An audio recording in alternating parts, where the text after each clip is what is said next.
Look, who doesn't like the idea of building your own giant mech suit and battling in it? It's one of those things you have to like. It's awesome, and it's every child's dream. Every child's dream. It's just the fact of life. Well, developer Whalebox Studio seems to be of that same mindset, as they released Goliath on Steam on May 12th for $19.99, but you can apply a 20% launch discount if you pick it up the first week. Is the draw of giant robots exploring the environment and beating the crap out of monsters enough of a pull to grab the game? Or does it need a bit of oil sprayed on its joints, as its rigid nature causes it to break down before it gets up to speed? That's what I'm here to answer, but before I begin, this key was obtained from the developer for the purposes of review. That won't change my opinion of the game in the end, but you should know that because of FTC guidelines, as well as the whole morals thing, you know? Goliath puts you as the pilot Gromoff, who crashes his plane on a mysterious planet, where he's separated from his co-pilot, Dave. This new unknown environment they've gotten stranded on is a little bit dangerous to say the least, and so Gromoff comes up with an idea. Let's build a giant mech suit. A natural reaction for this situation, I'd do the same thing. So Gromoff goes on a quest trying to find his friend, and of course, that's not going to be easy.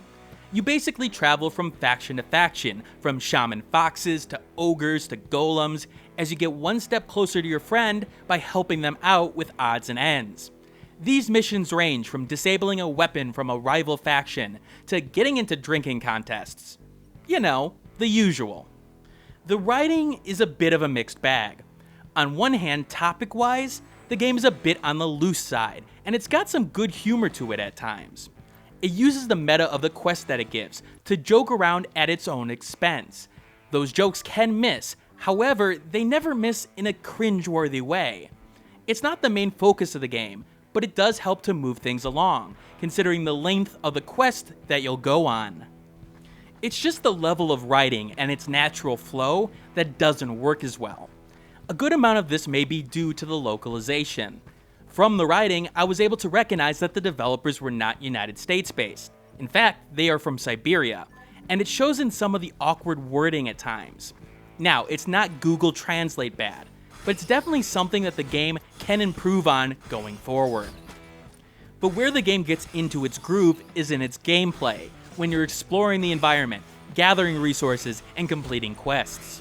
The game follows the MMO-like structure, minus the massive multiplayer part. You'll follow the main questline as you work your way to your stranded friend, but you'll go on side quests along the way to gather some more resources and some reputation with the different factions. But to complete those quests, you'll need to build your mech. And yes, like most open world games nowadays, the game has a crafting system. However, I will say that Goliath is a bit different in that area. You'll make a selection of a head, body, arms, and legs to build a variety of Goliaths, each with their own strengths and weaknesses. You'll start off with the wooden Goliath, a faster, agile one that provides some protection, but is weaker than some of the next ones. You'll get a stone Goliath, a slow but damage-absorbing statue of sorts. And then you get the iron golem, which for some reason is made of bronze and not iron, and can dish out some punishment while shielding itself from projectiles. There may be more to come, but this is as far as I got after the first 10 hours of gameplay. Each Goliath has a weak and strong attack, as well as 3 special attacks as you level up. You do have a ranged attack as well, which is usually weak and not worth your time in most cases, but more on that later. These attacks are boosted by a set of melee and ranged weapons you can equip on them. Each enemy has a health bar, and defeating them will earn you experience to level up your mech. You can easily switch out Goliaths mid-battle, and I found myself switching them a lot mid-battle, mostly because several of the special abilities have significant power, and the cooldown timers reset after you switch them out, or at least the timer keeps active. But be careful, your Goliaths do have health, and they can be destroyed by enemies, leaving you vulnerable.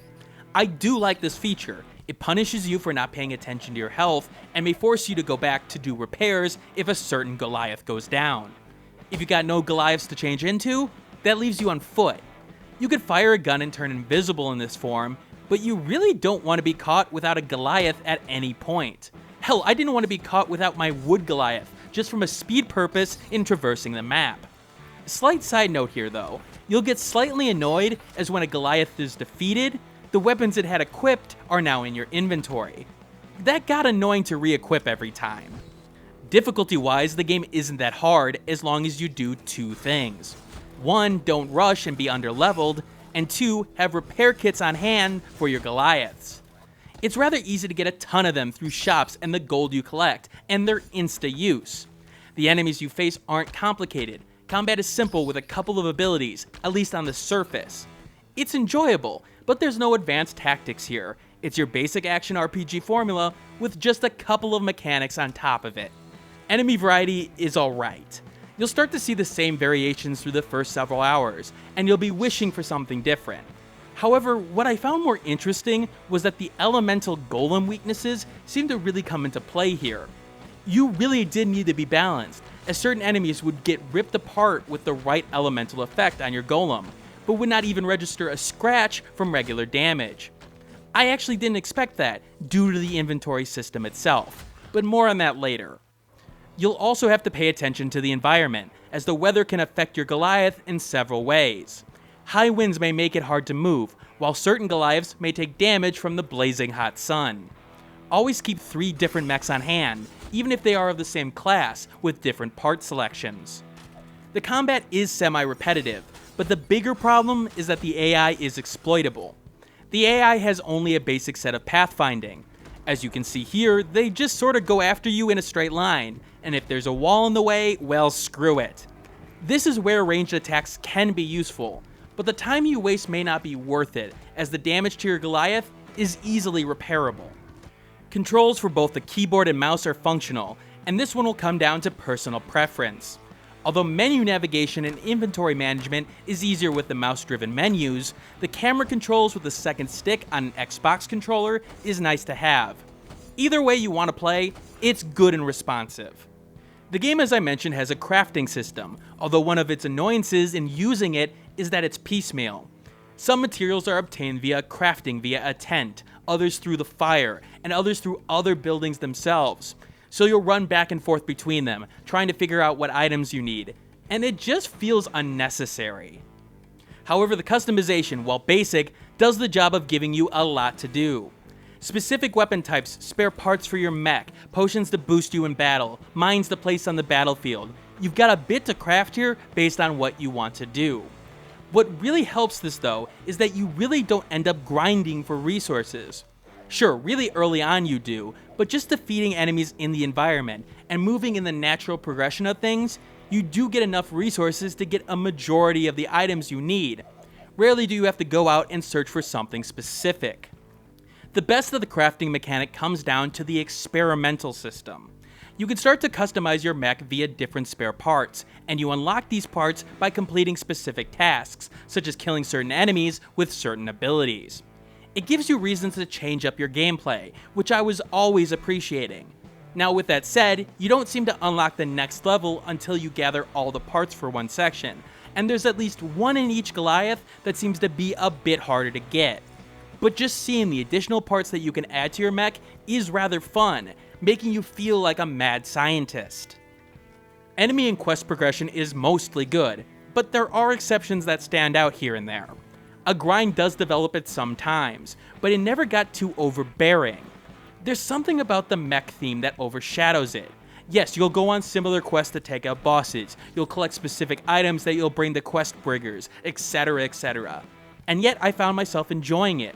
It kept things fresh enough so that it never felt like a chore, and made me want to stop playing. It could be better in some cases with a little bit more quest variety, but in this specific genre, I've seen a lot worse than Goliath. Visually, the game is reasonable. There's a collection of different environments to explore, and you do get some reasonable detail for a smaller indie game. You can zoom in and see your Goliath up close, and while the art style may not do it for some, it did it for me. The biggest complaint I have is the difference between day and night in its night cycle, as nighttime can be really dark compared to the daytime, so brightness settings wouldn't make any sort of difference. By the way, I ran the game on ultra settings for reference purposes. With all that I've said here, it may seem middle of the road in terms of gameplay, but it has that X factor with the mech and all those elements put together. It's just enjoyable to go out and complete the next quest, even when the game isn't helping you while doing it. Sure, there's definitely ways that it can be better, but when you're playing, you won't be thinking of that. You'll be wanting to find the next part for your mech, or completing the quest. You get lost in it. It has that immersion factor. Which is weird, because of what I'm about to say next. Goliath, much like the massive creatures that are built from the parts found across the land, is rough around the edges, very much like the mechs that have been created. The game doesn't do a good job of teaching you a lot about its mechanics. Heck, things like the experiment system never get explained, despite being a reasonable feature, and even things like the temperature system is mentioned, but not really explained that well. While you want your players to explore and learn on their own, giving a little bit more of a tutorial would have gone a long way in Goliath. There's also a slight impreciseness that you'll have to get used to. Even though button prompts appear, certain environment elements and buildings need you to be at a certain distance or angle in order to activate. This can lead to some annoying situations where you're smashing the A button, wondering why you can't destroy a resource. Also, a hint for those playing, hold A to gather resources on the ground. Hitting A just brings it toward you and may require multiple button pushes. There's no sorting options for your resources, which is a bit annoying considering that you'll need to do some item management when your bag runs out of space. It's great that you give you some boxes at your home base and all, but man, such a simple feature would have gone a long way to help me identify what items I have duplicates of and can put into storage. Performance-wise, the game does have a bit of issues. Loading times can be significant, especially early on in gameplay sessions. You'll also notice frame drops in battle and exploration some of the time, in particular if you're not killing every enemy that you're coming across. And autosaves become obvious as the game pauses while it saves the game. This is probably the biggest flaw that Goliath has right now, as it will start to wear on you over time. The game did crash on me a couple of times, but that seemed to be in conjunction with OBS, like it didn't like working with it. It never crashed on me when I wasn't recording. Goliath has that childlike fun factor to it. Goliath is a bit unique with its mech building, something that other games really haven't done, at least in a long while. It's rough around the edges, that's for sure. The performance hiccups and glitches will annoy you, and it does suffer from some of the elements that other open world games do. With that said, for open world adventure game fans, I can definitely give the game a recommendation. Even after 10 plus hours in the game, I seemingly haven't hit the halfway point yet. So you do seemingly get bang for buck with your purchase, despite being on the higher side from the underside of gaming in terms of price. It does have flaws, and some significant ones at that, and it needs more polish. But come on, we're talking about giant mechs here. How can you say no? Thanks for watching. Like the video, share it with a friend, and subscribe if you want more content like this. In the description below, you'll find the Steam review accompanying this vid, along with social media that you can follow me on, Twitter, Google+, and Facebook groups. And if you want to support the channel, click that Patreon on the left of the screen. And remember, keep on gaming.